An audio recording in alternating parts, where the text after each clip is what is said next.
SK news Mulbagal digital ಸುದ್ದಿವಾಹಿನಿಗೆ ಸ್ವಾಗತ. ಹಾಲಿನ ಪದಾರ್ಥಗಳನ್ನು ಸರಬರಾಜು ಮಾಡ್ತಾ ಇರ್ತಕ್ಕಂಥದ್ದು ನಮಗೆಲ್ಲರಿಗೂ ಗೊತ್ತಿರುವಂಥ ವಿಚಾರ. ಆ ಒಂದು ನಿಟ್ಟಿನಲ್ಲಿ ನಮ್ಮ ಒಂದು ಮಾರುಕಟ್ಟೆಯನ್ನು ವಿಸ್ತರಣೆ ಮಾಡಬೇಕು ಅಂತೇಳಿ ಎಲ್ಲ ಕಡೆ ಕೋಲಾರ ಜಿಲ್ಲೆಯಾದ್ಯಂತ ಮತ್ತು ಬೆಂಗಳೂರಿನ ನಮ್ಮ ಮಾರುಕಟ್ಟೆ ಇರ್ತಕ್ಕಂಥ ಒಂದು ಏರಿಯಾನಲ್ಲಿ ಕೂಡ ನಾವು ಏನು ಈ ಪಾರ್ಲರ್ಗಳನ್ನು ಪ್ರಾರಂಭವನ್ನು ಮಾಡ್ತಾ ಇದ್ದೀವಿ. ಅದೇ ಒಂದು ನಿಟ್ಟಿನಲ್ಲಿ ಮುಳಬಾಗಿಲು ತಾಲೂಕಿನಲ್ಲಿ ಕೂಡ ಈ ಒಂದು ಹೊಸ ಪಾರ್ಲರನ್ನು ನಾವು ಇವತ್ತು ಭಾಳ ಸಂತೋಷದಿಂದ ಪ್ರಾರಂಭ ಮಾಡಿದ್ದೀವಿ. ಈ ಒಂದು ಪಾರ್ಲರನ್ನು ನಡೆಸ್ತಕ್ಕಂಥವ್ರಿಗೆ ಮತ್ತು ಮಾಲೀಕರಿಗೆ ಒಳ್ಳೆಯದಾಗಲಿ.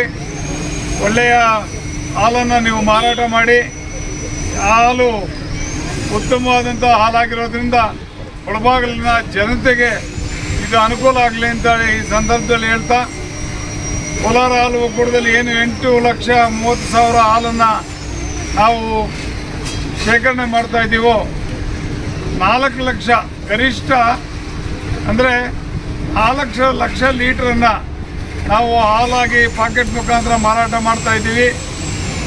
ಮತ್ತು 1 ಲಕ್ಷ ಮೊಸರನ್ನು ಕೂಡ ನಾವು 1 ಲಕ್ಷಕ್ಕೆ ಮೇಲ್ಪಟ್ಟು ಏಪ್ರಿಲ್ ಮೇನಲ್ಲಿ ಸುಮಾರು 1,43,000 ಲೀಟ್ರು ಮೊಸರನ್ನು ಮಾರಾಟ ಮಾಡ್ತಾ ಇದ್ವಿ. ಈಗ ಮೊಸರು 1,14,000 ಲೀಟ್ರನ್ನು ನಾವು ಮಾರಾಟ ಮಾಡ್ತಾ ಇದ್ದೀವಿ. ಹಾಗೆಯೇ AMFನ ಅಡಿನಲ್ಲಿ ಅನೇಕ ಪದಾರ್ಥಗಳನ್ನು ನಾವು ತಯಾರು ಮಾಡಿ ಸುಮಾರು 150-160 ರೀತಿಯ ಪದಾರ್ಥಗಳನ್ನು ಪ್ರಾರಂಭ ಮಾಡಿ ಅವುಗಳನ್ನೆಲ್ಲ ಕೂಡ ಗ್ರಾಹಕರಿಗೆ ತಲುಪಿಸೋ ಒಂದು ನಿಟ್ಟಿನಲ್ಲಿ ನಾವು ಕಾರ್ಯೋನ್ಮುಖರಾಗಿದ್ದೀವಿ. ಹಾಗೆ ನಮ್ಮ ಏನು ಕೋಲಾರ ಹಾಲು ಒಕ್ಕೂಟದಲ್ಲಿ ಪ್ರಥಮ ಬಾರಿಗೆ ಪ್ರಾರಂಭವಾದಂಥ ಗುಡ್ ಲೈಫ್ ಅಂದರೆ UHT ಹಾಲು ಸುಮಾರು 180 ದಿವಸದಿಂದ 350 ದಿವಸದವರೆಗೆ ಕೆಡದೇ ಇರ್ತಕ್ಕಂಥ ಈ ಹಾಲನ್ನು ನಾವು ದಿನಕ್ಕೆ 1,70,000 ಲೀಟ್ರನ್ನು ಮಾರಾಟ ಮಾಡ್ತಾ ಇದ್ದೀವಿ. ಹಾಗೆ ನಮ್ಮ ಉತ್ಪಾದನೆ ಕೂಡ ಸುಮಾರು ದಿನಕ್ಕೆ 2 ಲಕ್ಷಕ್ಕೆ ಮೇಲ್ಪಟ್ಟಿದೆ. ಹಾಗಾಗಿ ಮುಂದಿನ ದಿನಗಳಲ್ಲಿ ನಾವು ಗ್ರಾಹಕರಿಗೆ ಒಳ್ಳೆಯ ಸ್ಪರ್ಧಾತ್ಮಕ ದರ ಹಾಗೂ ನಮ್ಮ ಉತ್ಪಾದಕರಿಗೆ ಅತಿ ಹೆಚ್ಚಿನ ದರವನ್ನು ನೀಡಬೇಕು ಅನ್ನೋದು ಕೂಡ ನಮ್ಮೆಲ್ಲರ ಒಂದು ಗುರಿ. ಈಗ ಸುಗ್ಗಿ ಕಾಲ ಆಗಿರೋದ್ರಿಂದ ಯಥೇಚ್ಛವಾಗಿ ಹಾಲು ಬರ್ತಾ ಇರೋ ಕಾರಣದಿಂದ ನಾವು ಏನು ಈಗ ಕೊಡ್ತಾ ಇದ್ದೀವೋ ಆ ದರವನ್ನು ನೀಡ್ತಾ ಇದ್ದೀವಿ. ಮುಂದಿನ ದಿನಗಳಲ್ಲಿ ನಮ್ಮ ಮಾರುಕಟ್ಟೆ ಮತ್ತು ಎಲ್ಲ ಕೂಡ ಚೆನ್ನಾಗಾದಂಥ ಸಂದರ್ಭದಲ್ಲಿ ಇನ್ನೂ ಹೆಚ್ಚಿನ ದರವನ್ನು ರೈತರಿಗೆ ಕೊಡಬೇಕು. ಅನೇಕ ರೀತಿಯ ಸೌಲಭ್ಯಗಳನ್ನ ಕೂಡ ರೈತರಿಗೆ ಇನ್ನು ಹತ್ತಿರದಲ್ಲೇ ನಾವು ಕೊಡೋರಿದ್ದೀವಿ. ಮ್ಯಾಟ್ಗಳನ್ನು ಕೊಡೋರಿದ್ದೀವಿ. ಚಾಪ್ ಕಟರ್ಸನ್ನು ಅರ್ಧ ಬೆಲೆಯಲ್ಲಿ ನಾವು ರೈತರಿಗೆ ಇವುಗಳನ್ನೆಲ್ಲ ಕೂಡ ಕೊಡುವಂಥ ಒಂದು ಕಾರ್ಯಕ್ರಮವನ್ನು ನಾವು ಹಾಕ್ಕೊಂಡಿದ್ದೀವಿ. ರೈತರಿಗೆ ಇನ್ನೂ ಅನೇಕ ರೀತಿಯಾದಂಥ ಸಬ್ಸಿಡಿಯಲ್ಲಿ ನಾವು ಇವುಗಳನ್ನು ಕೊಡೋದಕ್ಕೆ ತಯಾರಿದ್ದೀವಿ. ಏನು ಈ ಒಂದು ಇವತ್ತು ಪಾರ್ಲರ್ ಪ್ರಾರಂಭ ಆಗಿದೆಯೋ ಇದನ್ನು ಮುಳಬಾಗಿಲಿನ ಜನತೆ ಉಪಯೋಗಿಸ್ಕೋಬೇಕು ಅಂತ ಹೇಳ್ತಾ ನಾನು 2 ಮಾತನ್ನು ಮುಗಿಸ್ತಾ ಇದ್ದೇನೆ. Jai Hind, Jai Karnataka. MBK golden dairy July ಕಡೆ ವಾರದಲ್ಲಿ ಪ್ರಾರಂಭ ಮಾಡಬೇಕು ಅಂತಿದ್ದೀವಿ.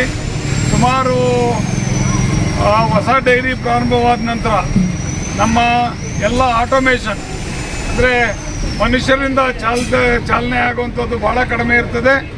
ಎಲ್ಲ ಯಂತ್ರಗಳ ಮುಖಾಂತರ ಚಾಲನೆ ಮಾಡಿ ಇನ್ನೂ ಉತ್ಕೃಷ್ಟವಾದಂಥ ಹಾಲನ್ನು ತಯಾರು ಮಾಡಿ ನಾವು ಜನಗಳಿಗೆ ತಲುಪಿಸೋ ರೀತಿ ಈ ಥರ ನಮ್ಮ ಮುಳಬಾಗಿಲಲ್ಲಿ 7 ಪಾರ್ಲರ್ ಇದೆ,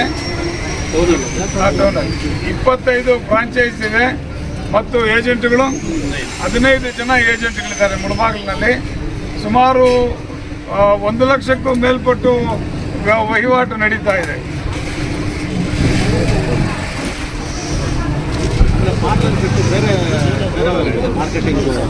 ಅದು ಏಜೆನ್ಸಿ ಕೊಡ್ತಾರೆ. ಬೇರೆ ಬೇರೆ ಕೊಟ್ಬಿಟ್ರೆ ಅವ್ರ ವ್ಯಾಪಾರ ಆಗೋದಿಲ್ಲ, ಪ್ರಯೋಜನ ಆಗೋದಿಲ್ಲ. ಅದಕ್ಕೆ ಇಷ್ಟು ಅಂತ ಡಿಸ್ಟೆನ್ಸ್ ಇರೋದ್ರಿಂದ ಅಷ್ಟು ಡಿಸ್ಟೆನ್ಸ್ ಬಿಟ್ಟು ನಾವೆಲ್ಲ ಕಡೆ ಪಾರ್ಲರ್ ಕೊಡೋದಕ್ಕೆ ನಾವು ತಯಾರಿದ್ದೀವಿ. ಪ್ರಮುಖವಾಗಿ ದೇವಸ್ಥಾನಗಳ ಹತ್ರ ಕಡಿಮೆ ಇದೆ, ಹೆಚ್ಚು ದೇವಸ್ಥಾನದಲ್ಲಿ ಅಲ್ಲಿ ದೇವಸ್ಥಾನಗಳ ಹತ್ರ ಕೂಡ ಕೊಡೋಕೆ ನಾವು ತಯಾರಿದ್ದೀವಿ. ಆದರೆ ಈ ರೀತಿ ಪ್ರಾರಂಭ ಮಾಡೋದಕ್ಕೆ ಯಾರಾದರೂ ಮುಂದೆ ಬರಬೇಕಾಗ್ತದೆ. ಈಗ ವಿಶಾಲ್ ಮಾರ್ಟಲ್ಲಿ ಇಲ್ಲಿ ಮಾಡೋದಕ್ಕೆ ನಮ್ಮ ಸ್ನೇಹಿತರು ಮುಂದೆ ಬಂದರು. ಅದೇ ರೀತಿ ಅವ್ರಿಗೆ ನಾವು ಪ್ರಾರಂಭ ಮಾಡಿ ಅಂತ ಕೊಟ್ಟಿದ್ದೀವಿ. ಹಾಗೆಯೇ ಬೇರೆ ಕಡೆನೂ ಅಷ್ಟೇ, ಯಾರಾದರೂ ನಮಗೆ ಬೇಕು ಅಂತ ಬಂದಾಗ ನಾವು ಅಲ್ಲಿನ ಪರಿಸ್ಥಿತಿ ಅನುಗುಣವಾಗಿ, ಅಂದರೆ ಡಿಸ್ಟೆನ್ಸು, ಇನ್ನೊಬ್ಬರಿಗೆ ತೊಂದರೆ ಆಗಬಾರ್ದು, ಇವನ್ನೆಲ್ಲ ಗಮನದಲ್ಲಿ ಇಟ್ಕೊಂಡು ನಾವು ಕೊಡ್ತೀವಿ. ಆವಣಿ ಕುರುಡುಮಲೆ ಎಲ್ಲ ಕೂಡ ಕೊಟ್ಟಿದ್ದೀವಿ, ಅಲ್ಲಿ ಕೊಟ್ಟಿದ್ದೀವಿ. ಇನ್ನೂ ಪ್ರಾರಂಭ ಆಗಿಲ್ಲ. ಹೀಗೆ ಸ್ವಲ್ಪ ನನಗೆ ಬೇಕು ಅಂತ ಕೆಲವರು ಒತ್ತಡಗಳಿದೆ. ಆ ಒತ್ತಡಗಳ ನಡುವೆ ನೋಡೋಣ ಯಾರು ಎಲ್ಲ ರೀತಿಯಲ್ಲಿ ಸರಿ ಹೊಂತಾರೋ ಅವ್ರಿಗೆ ಕೊಡ್ತೀವಿ.